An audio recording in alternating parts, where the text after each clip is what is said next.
Alrighty, we're still at Haber and going to be there for a while. This is, things kind of go together, but in 1970, I mean, they kind of run together, but in 1970, we went to Hungry Horse, Montana for our youth camp and for a Royal Ambassador camp as well. And this was fellowship-wide in Montana. And we had probably 150, 175 kids and people there at Hungry Horse. Hungry Horse is near Kalispell and on the Hungry Horse Lake. And we had a campground there with both with our youth camp, but we also took boys off to the side and did an RA camp with the boys, and we had about 50 boys that were in the Royal Ambassador camp, and we camped in the regular buildings with the campers, but during the day our activities was carried on separately, and Lawrence had a kind of a problem with his RA leader.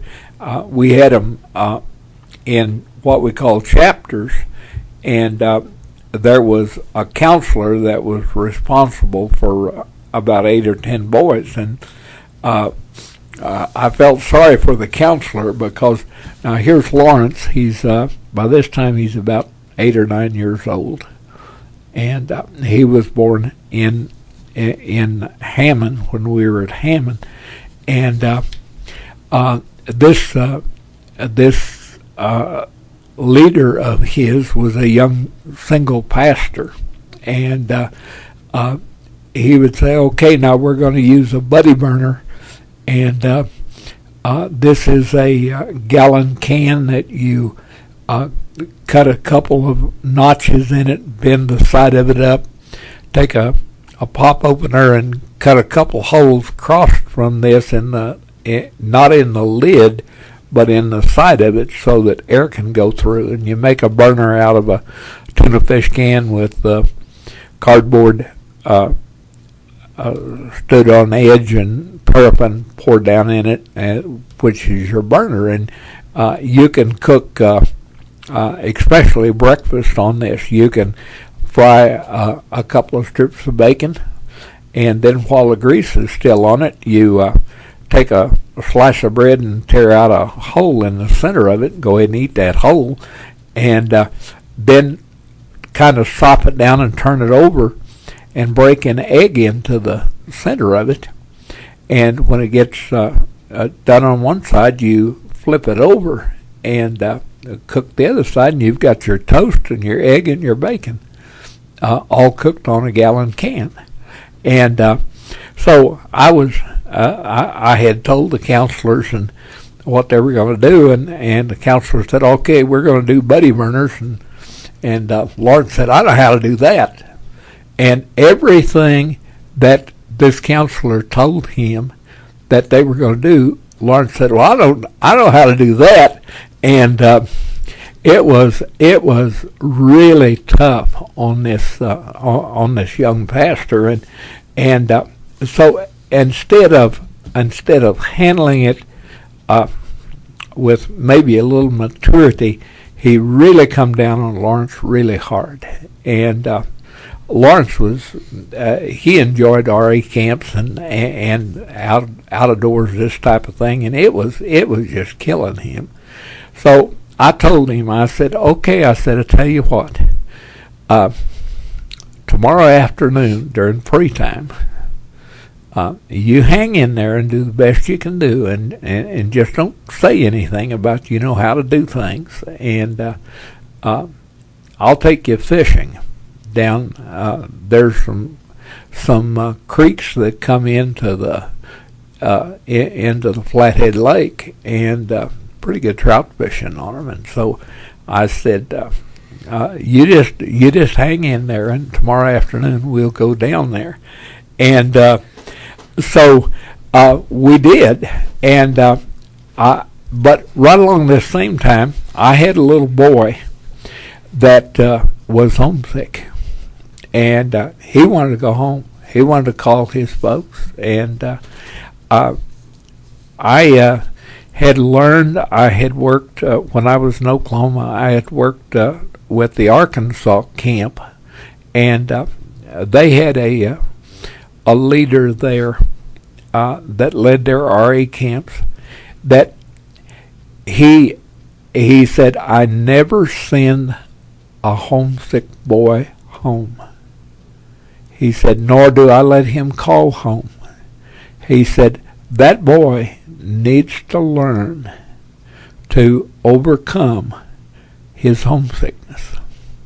And I've seen him wrap his arms around a boy and walk off down to fishing or down to ride the canoes or spend all afternoon with that boy trying to help him overcome this homesickness. And I picked this up from him, and when this little guy was so homesick, I told him, I said, okay, I said, now this afternoon I'm going to take my son fishing, and I'll take you with me, and we'll go fishing. and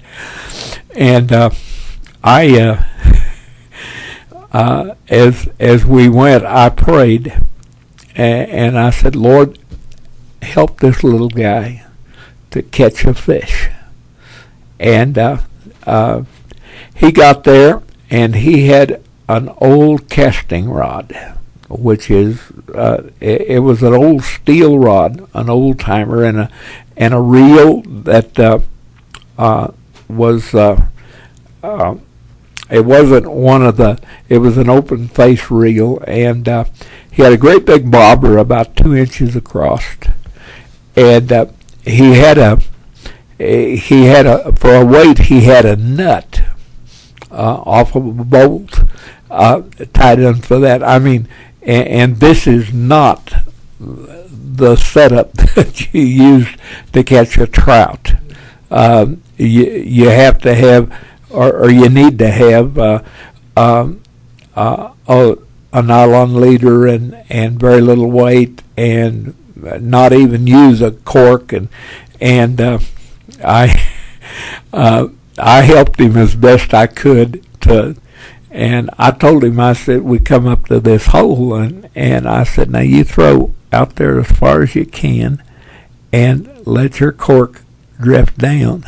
And I knew he didn't have a ghost of a chance of catching a fish. And all at once, that cork went under, and he jerked. And I want you to know, he was about 9 years old, and he jerked, and this 16-inch cutthroat trout had taken his line, and he jerked that fish clear out of the water, 20 feet out there, clear out of the water and over his head. And just about the time that fish hit the ground, that little guy pounced on it. And his face was a grin from eye to eye. And you can say what you want to, but this is one of those times when the Lord answered a prayer. Not only did he catch a fish, but he went back and got involved in the camp, and 3 days his folks came, and he asked me, he said, can we keep this fish so I can show it to my daddy? And I said, sure. I said, we'll put it in a plastic bag and freeze it, and when your folks come to get you, you can show them the fish. And he did, and he was so proud. But that boy, not only did he catch a fish, but that boy overcome homesickness. And this was a really important thing to me. And of course, Lawrence caught some fish that afternoon too. He caught more than what this kid did because he fished a little bit more. But he was able to handle the rest of the week with this counselor without a whole lot of problems. But we had a lot of fun. I directed RA camps the 4 years that I was there, and during this time I also went back to Oklahoma and did a couple of travel camps with Bob Banks. I feel like God gifted me with the scouting experience and with the leadership to where I could not only lead boys, but I could lead men and train them to where, and to me this was one of our most viable mission organizations, and Royal Ambassadors now are dead. When the Brotherhood Commission died out and lost it, Royal Ambassadors are no longer, and one of the reasons that I am so strong on Royal Ambassadors and on boys' work, Royal Ambassadors is a mission organization. 1 out of every 4 men and boys that go to a Royal Ambassador camp make a life-changing commitment to Jesus Christ. 1 out of 4. Nothing in our church, Sunday school, training unions, any of the other organizations that we have or the work that we do reaches this kind of people. I've had men and boys come to RA camps that have that their lives have totally been changed because of this. And I learned this early. A lot of it was my dealing with Bob Banks, Royal Ambassador leader in Oklahoma. But as I saw what God was doing in so many people's lives, Royal Ambassadors became a very, very important part of my life. We had a serviceman out at the radar site that had a real unique name. His name was James Bond. Of course, 007. But James used to laugh and said, well, I'm not 007, I'm 006 and a half. And we had a lot of fun with James, and he was actively involved in our church. We did a lot of campouts with our parties and things. We did a camp out in the Bear Paws. That was the mountains south of Havre, about 10 or 12 miles.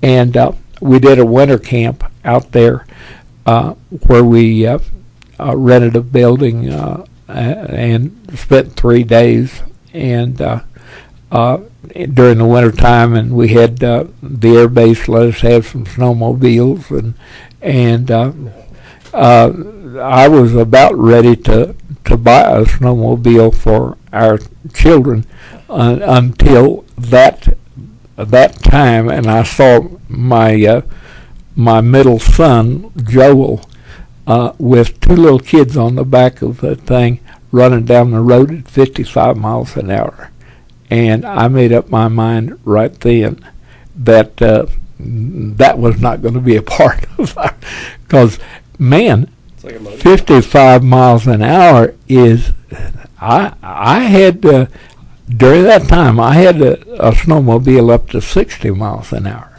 up and back down real quick. I was out across a meadow, and man, you talk about scary. And but anyway, we did a lot of camping out.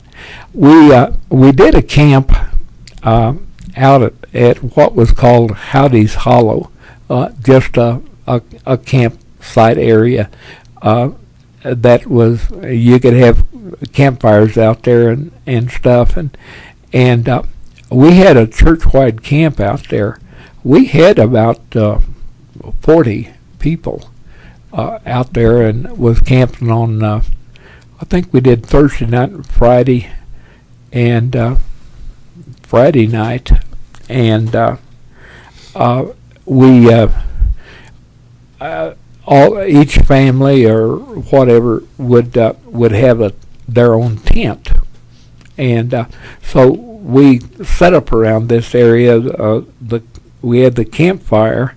There was some big old cottonwood trees and a creek that run down through, and we set up our tents and everything, and we had a devotional that night before. Part of them had to go back to town to work and everything. The rest were going to stay out there, and when we had finished up our devotion time and I was praying, I prayed and I said, Lord, help us to feel your very presence and know your presence tonight. And everybody split up, and I'd already gone to bed in my tent, and there was 5 or 6 young people still around the campfire, and to the left of the campfire, probably 35, 40 feet, was 3 or 4 tents, and one of the guys laid his sleeping bag right down by the base of the tree of a big cottonwood there, and other tents were scattered around, and all at once, just out of nowhere, came this tremendous wind, and half of this tree split and fell across our campfire. Well, there was 5 or 6 kids around that campfire, and it just barely missed the tents that were out there. Just minutes before this wind came, and there was no rain. It was just a strong wind, and almost tornadic type. And that tree laid right out across that campfire. But just minutes before, a couple of the kids had gone to their tent. A couple had gone down to get a drink. But they had all moved out of the campfire area. Eddie Crenshaw was laying right at the base of the tree, crossways, in his sleeping bag, and something told him, jump up, and he flipped up, and that tree fell right across his sleeping bag, right across that fire, and never touched one person out of our group. And we had 30 people out there. Mm. And we went ahead and folded camp up and went on home that night. It was about 11, 12 o'clock at night. And we put a story in the Haver newspaper, and we had written it. One of our ladies had written it for them, and we talked about the fact that we had seen a miracle, and the newspaper, of course, changed it to say that the pastor said that this was a miracle, and but none of that group that was there will not testify the fact that it was a miracle, and it was an answer to prayer, because we did see God's power, and our people were never the same after that experience, and it was a neat time. Along during that 1970 in that area, we had a lady that came to our church whose name was Becker Dory, and she had two little children, a little boy and a little girl, and her husband Ron was not a Christian, was not interested in being a Christian, had no desire whatsoever to even be around church, and he was a hunter, but he was also a baker, and I knew him, visited with him quite a bit, and one day I told him, I said, Ron, I said, I'd like to go with you some night when you go to work. I'd like to watch you make bread, because there was a big bakery there, and they did all kinds of bread specialties. These donuts that we have that are kind of tied. Mm-hmm. I watched Ron make those that night, but anyway, Ron said, "Preacher, you got to be crazy." He said, "I go to work at 2 o'clock in the morning, and I work till 8 o'clock." I said, "Fine." I said, I'd just like to see how you, what you do. So we made an arrangement, and with his boss and everything, and I went, and basically I just sat in a chair on a stool and watched him for that 8 hours.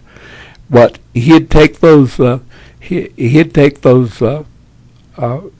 beads of rope and grab them and do a twist and tie those in a knot so quick. It was unbelievable. And watch him make, you've seen these hot rolls where there's 3 little balls in a hot roll, kind of in a muffin pan. I've seen him roll 3/4, 5 of those in each hand. And it was just amazing to watch him. He was, you talk about a master. He knew how to make bread.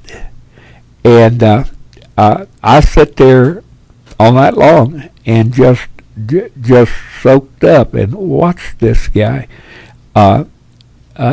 You talk about an artist. He was an artist. Mm-hmm.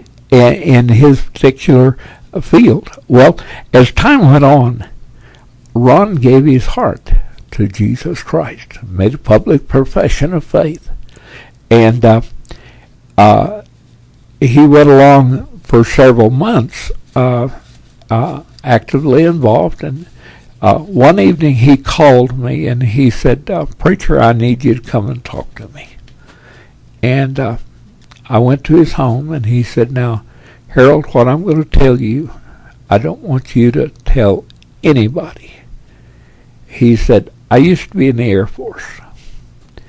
And he said, "I got in trouble." He said, "I got down to Big Sandy, 35, 40 miles away." he said, I was in a bar drinking, and he said I was pretty drunk. And he said somebody broke in to the hardware store next door. And he said, first thing I know, they arrested me for doing it. And he said, I know I didn't do it. But he said, of course, I was in the military. And he said, the MPs worked with me, and he said, the commander, and they told me, they said, well, Ron, if you'll just go ahead and admit to this, said we'll take care of it for you. And so he said, I did. And he said, yeah, they took care of it all right. He said, the next day I had an undesirable discharge. I was out of the Air Force. And he said, I met Dory. I had met Dory, and we were going together. And he said, I decided that I was just going to settle down right here in Havre. And he said, I got a job. And he said, people know me, and they, but he said, now that I've become a Christian, he said, I realize that one of these days my son is going to grow up, and he's going to ask, Dad, how come you don't have a gun? How come you can't vote? And he said, I'm going to have to go back and tell him what happened to me. And he said, I understand that there's a chance to go through legal means through Ellsworth and check out with a lawyer, and that I might be able to get this turned around. But he said, I don't want you to tell anybody. So I didn't. And this is a thing that Deloris and I have done over the years.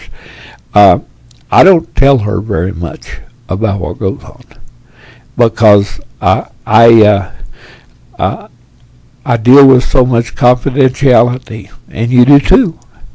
And I just don't tell her. And so a few days later, Ron wanted me to go with him down to the air base down at Great Falls, and we were going to check with the legal down there and see what had to be done. So Deloris and Dory and I and Ron went down, and she asked what we do, and I said, Ron has got some business down here, and I'm just going with him. Well, we found out that he would need to get some references and some accounts of his driving record and this type of thing, and send us all in. And so we began to get together this information that was needed, sent it in, and about 6 months later, he called me and he said, Harold, he said, I need you to come by the house. And I walked in, and he said, I want to show you something. And he pulled out this sheet of paper from the governor of Montana, and he had a full pardon and all of his civil rights restored. And we just rejoiced over this. And Dory was talking to Deloris, and she made some reference to the fact that Ron had gotten his civil rights back, and Deloris looked blank, And she said, well, didn't Harold tell you? And she said, no, he didn't tell me. And but anyway, he got all of his civil rights back, and he was able to go on with his life and become a witness and a testimony, and use this in his life. But he was such a neat guy. But I found that it doesn't make any difference what we have to do to be able to touch a person's life. If we can help them, if we can be available, there'll be the opportunity to share Jesus. I remember one time when I was back in Hammon, I was driving down the road one day, and there was this farmer out there that I knew, out there digging weeds out of his grain drill. It had stopped up, and so I got out there, and I just pulled up alongside the road and walked out there, and got down in that dirt with him and helped clean out his deal, and I had opportunity to lead him to the Lord right there. And so we just never know where our lives are going to fall. One of the kind of the funny things about what happened at Haver, we had a lot of these ladies that their wives were in the husband's was at the radar site, and that was back in the days when Tupperware parties were a big deal, and there was a bonus if you had 3 Tupperware parties. So and these ladies were always having Tupperware parties, and I got to teasing them from the pulpit that the only way that a woman could become a member of the Immanuel Baptist Church was to have 3 Tupperware parties in a row. And we had a lot of fun out of the Tupperware parties. But gosh, we had Tupperware stuff running out our ears for years. Well, still got some, and. But this was kind of an interesting thing. Another thing happened along in there. Lawrence got warts on his hands, and he tried everything. We went to the doctor, and they burned them off, and they came right back, and I've got a cure for that. We had an Indian lady, Bertie Mae, that. After we lived in the basement apartment for a while, for about a year and a half, we had opportunity to buy 2 acres and a house and garage and outbuildings and everything about 4 or 5 blocks from the church. And across the street was Bertie Mae Shortman, who was an Indian lady, had 6, 7 kids, and so we bought this, and it was neat when we moved. The guys from the air base had a mail truck, that a big closed-in mail truck, and so when they'd come to town to get the mail, they'd drive by, and there'd be 3 or 4 of them, and they'd drive by, and they'd load up all of our stuff in our house, in that apartment, in that back end of that thing, and drive around to our new house.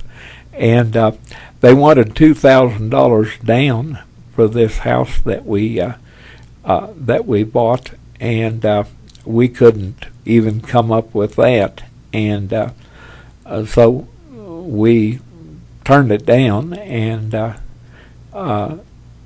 about 2 months later they came back to us and they said, well, would you buy this house if you didn't have the down payment? Just start making payments. And we agreed and bought it. We bought that for $12,000, and it was a 2-story house with a basement under it, kind of a basement under it. But anyway, back to the Warts, because we're now living over close to Bertie Mae, and of course Lawrence never knew a stranger anywhere in his life, And he was over at Bertie Mae's one day, and she said, "Well, Lawrence," said, "I'll tell you how that you can get rid of those warts." And she said, "Okay, now what you do, you go in and you steal your mother's dirty dish rag, and you take it out and you rub it on that wart, and then you go bury that, and you bury that, and you don't tell anybody where you buried it, and it'll get rid of your warts." So, you guessed it, Deloris looked around. "Where in the world is our dish rag?" "Oh, and to this day, he will not tell you where he buried that, but those warts left." No way. Yes, sir. Those warts left his hand. So strange. But and like I said, you can tell him today. I mean, you can ask him today, and he'll not tell you where he buried that. And she made a believer out of him anyway. Wow. Along about this time, we had an unusual opportunity. The Ben Franklin store in Havre caught fire and burned, and a lot of damage done, especially water damage to it. But anyway, I knew the owner, and in visiting with him, he said, "Harold," he said, "would you clean up the mess for whatever you can get out of the damaged stuff?" He said, "You can have a big rummage sale, and he said, you can use our name." He said, so a bunch of the women of our church went together with the kids and I and Deloris, and we cleaned out that store, and we had a rummage sale. And I do not remember exactly what we got out, but we got somewhere around $800 and $1,000 out of that rummage sale that we got, and we put that into our church. And but it was kind of a unique thing. Yeah. That, again, it just shows, and of course, everybody knew the Immanuel Baptist Church, and they had to come in North Havre for the sale, and all of this, you know, it just all worked out. Right along, within, I guess it was in the 70s, we had an opportunity. Now, we had 4 children. We had Barbara, and then we had 3 boys, Fred and Joel and Lawrence. Barbara was probably about a sophomore in high school then, and Fred would have been a freshman, and Joel would have been a 7th grader, and I think Lawrence would have been in the 4th or 5th grade, along in there somewhere. And but anyway, we had a fella who was a butcher who had a divorce. He had an unfaithful wife, and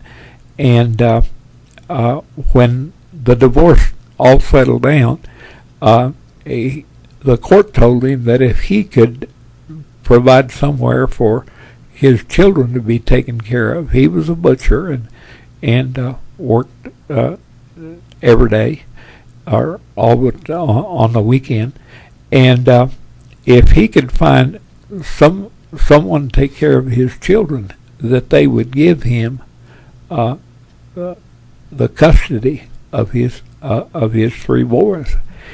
So Dick was telling us about this. His name was Dick Foote, and he was part Indian. And so we, Deloris and I thought about it and prayed about it, and we told Dick that we would take care of his kids. He'd bring his kids in about 7 o'clock in the morning, so they'd eat breakfast with our kids and go to school. And then when school was out, they'd come home and they'd stay at our house till 6, 7 o'clock till they'd got done. And then on Saturdays, we had them all day long. And of course, we had them in church on Sundays along with Dick. But for over 2 years, we had these kids.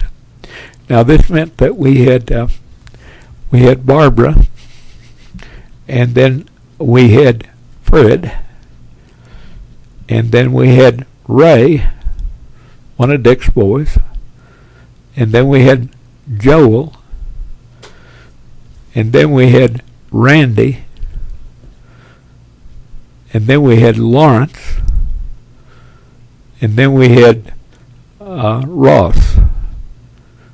Our family grew from 4 to 7, all but at night.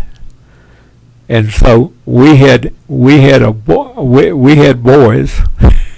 We had 6 boys, and Dick told us when we first when we agreed that what we were going to do, we treated them just like our boys.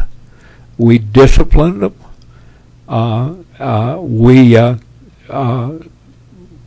They had to wash dishes. They had chores to do. They worked right along with our kids, and so we raised those boys for nearly 3 years. Oh, man. And we had they were right along, with our boys.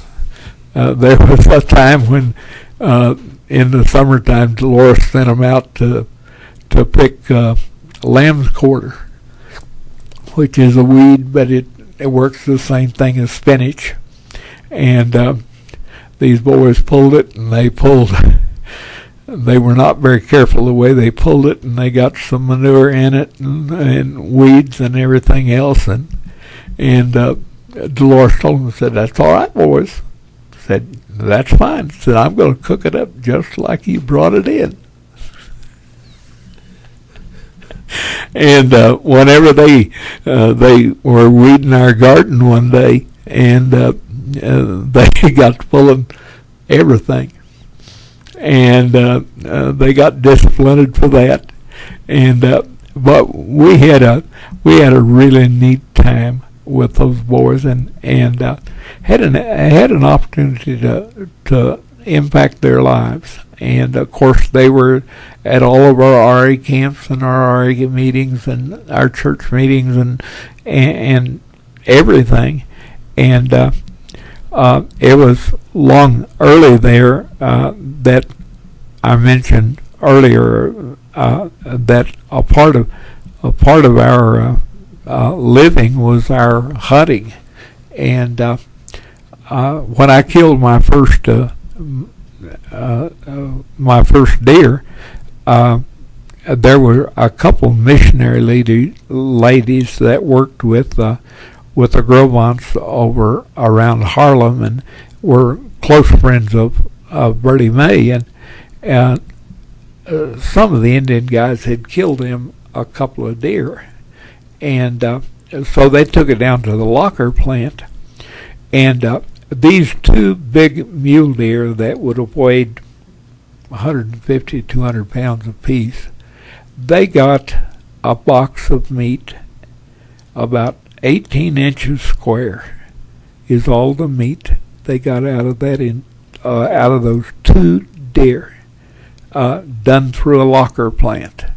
And they didn't bone it out good. They just And boy, when I saw that, I went to pick up their meat for them. And when I saw what they got, I said, I don't know how to do it, but I'm going to learn. Mm-hmm. And so I was struggling at the kitchen table trying to cut up a deer. And Dick come in to pick the boys up. And he said, Harold, he said, let me show you how to do this. And I mean, he broke that thing down and had it cut up in about 15 minutes. And so he showed me, he said, the bones are here. And he said, what you want to do, he said, you want to skin the bones. He said, take your knife down and go down and get the bone and follow the bones along and take off all the meat you can off of that, all in one hunk. And he told me, he said, when I was meat cutting school, he said, we used to take the front shoulders of animals or any other part. And he said, we had contests to see how we could, who could bone out a front shoulder or a hind quarter or whatever, and do it the fastest with the less waste of meat. And so he showed me these little things, and so we hunted. Each one of us were eligible for 2 deer apiece. Lawrence was too young for a little while, and so, but that was 10 deer, and we hunted. And licenses were $5 for your first tag and $3 for your second, $8. We loaded our own shells, and we figured out our gas and our time, everything but our time, our gas and everything that we. Our meat cost us around 35 cents a pound, and so, and of course with these boys, we had plenty. I mean, we had to use everything we could, and it was during that time that I mentioned we had a basement in this house. It was dug down about halfway, and then it was dirt, kind of angled for about 8 foot, 6 foot, I guess. And then there was a retaining wall of concrete that was about 3 foot high, mm-hmm. that went all the way around, and there was this dirt around 3 sides of it. And we would go up the Milk River in the fall. There was people that raised potatoes, and they'd dig these potatoes. You'd go out and pick up the potatoes, and a gunny sack full of potatoes cost you $2. And these were great big, 6-7 inch long, 3 or 4 inches thick, great big potatoes. Well, we took all of our boys and took them out there, and we would buy 1,000 pounds of potatoes and scatter them out, and scatter straw on them, and we had potatoes all winter out of that. And 1,000 pounds cost us $20. And but we used our boys, and Randy and Rawson and Ray, but it was such a rich time, and our kids were teenagers, were growing up, and Havre made a good place for them to do it. Our boys began to hunt. My dad would come up and hunt with us in the wintertime. They had a strange law in Montana. Kids could not get out of school to hunt. You couldn't take any time off to hunt. So, and it was crazy, but it was the same as a zero. If you went hunting. So my dad come up, and we had bought an old International Scout 4-wheel drive, and so Dad and the 3 boys and I would take off and go hunting on Saturday so that they could go. And one particular Saturday, we got into a bunch of deer, and a big herd. There was probably 25 deer in that herd. And when we got done, we had killed 4, and stacked those 4 deer in the back of this International Scout, plus 3 boys, and all of our hunting paraphernalia, and Dad and I. And but this was, and these were all 2-point muley bucks, and weigh about 150, 175 pounds apiece. And this was our this was a good percentage of our winter supply.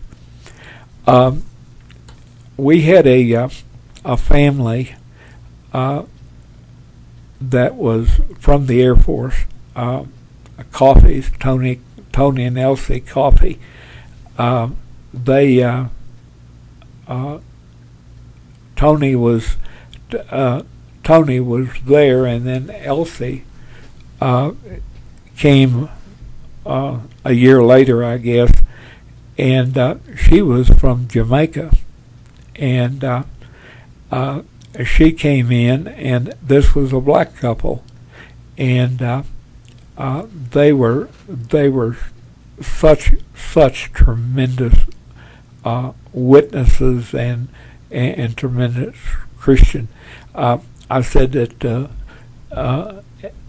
Tony was black also, but as I got to know him, he shared with me one day. He said, Harold, I don't say anything about it, but he said, I was born in Anadarko, Oklahoma, and he said, I am half Kiowa and half black, and but you couldn't tell it by looking at him. And Tony and Elsie are still friends, and we still keep up with them. We talked with them this last week, and but Tony and Elsie both had such a sweet spirit among them. In the later days that we were at Havre, we decided that we were going to have a visitation program, and the church elected Tony as the head of our visitation, and I really hesitated because I wondered how this black man and his wife was going to be accepted among a predominant white, even though it was up north. And so I prayed a lot about it, and our church felt like that they were the ones, and so we did our first visiting, and I knew where Tony was going. I knew what family he was going to visit. He and Elsie were going to. So the next week after that, I made a visit to this family just to get their reaction. And the fellow was real candid and really open to me. And he said, I said something about a prejudice there or something. And he said, this young couple knocked on my door. And he said, Tony introduced himself. He said, I'm Tony Coffey. I'm a member of the Immanuel Baptist Church, and this is Elsie, my wife. And we'd just like to talk to you a little bit about Jesus, if we could.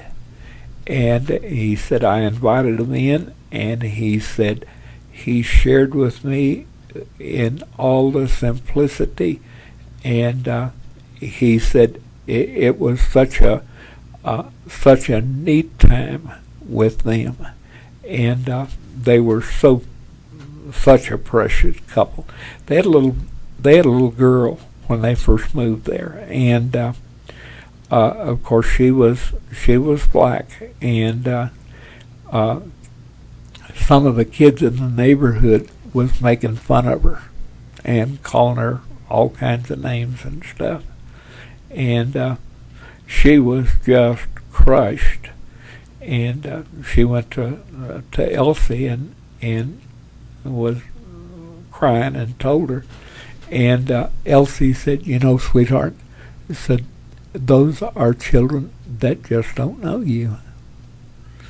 If they knew you, they wouldn't make fun of you. They wouldn't laugh at you if they knew you." And she talked with her, and in such a sweet manner that it just she has just developed into a tremendous girl.